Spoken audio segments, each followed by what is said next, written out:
kickstarting its learning camps and program and putting into play the revised curricula of K1 to 10 and K11 to 12 are DepEd's major concerns and or agenda, while the Commission on Higher Education, or CHED, seeks to increase and improve the country's batch of professional nurses each year for both domestic and international markets.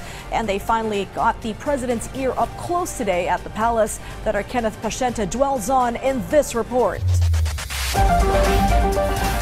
Many Filipino nurses choose to go abroad because of better opportunities and higher salary. But Pinoy nurses being in demand in other countries is not a negative thing, the Commission on Higher Education said. The CHED pointed out this only means that the Philippines can produce world-class nurses. I think we should be worried if our professionals are not acceptable abroad. That means our educational system is not good. So it's a good sign. We just have to manage it better by producing more nurses. And to have more Pinoy nurses, CHED presented the steps to do this to President Ferdinand R. Marcos Jr. during the sectoral meeting earlier today. This includes the withdrawal of a moratorium on nursing programs that took effect in 2011.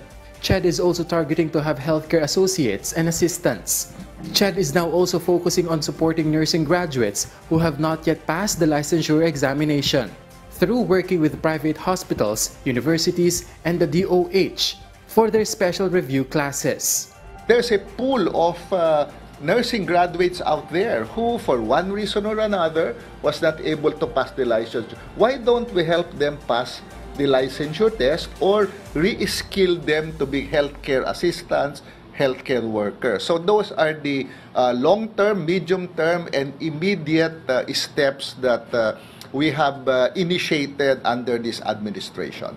CHED further clarifies the answer is not just an increase in their salaries, but also to address a growing shortage of professional nurses in the country. It's not an either-or question. It's not either you have to raise the salaries to solve the problem. The strategy should be multiple solutions that we are providing. While there's an effort to look into increasing salaries, there should also be an effort to produce more graduates at the same time. And there should also be an effort to re-skill the existing ones. The CHED is also planning the launch of a shorter master's program to fill out the lack of instructors in nursing schools.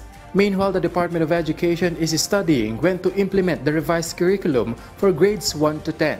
So says DepEd spokesperson Attorney Michael Powa at today's Malacanang press briefing.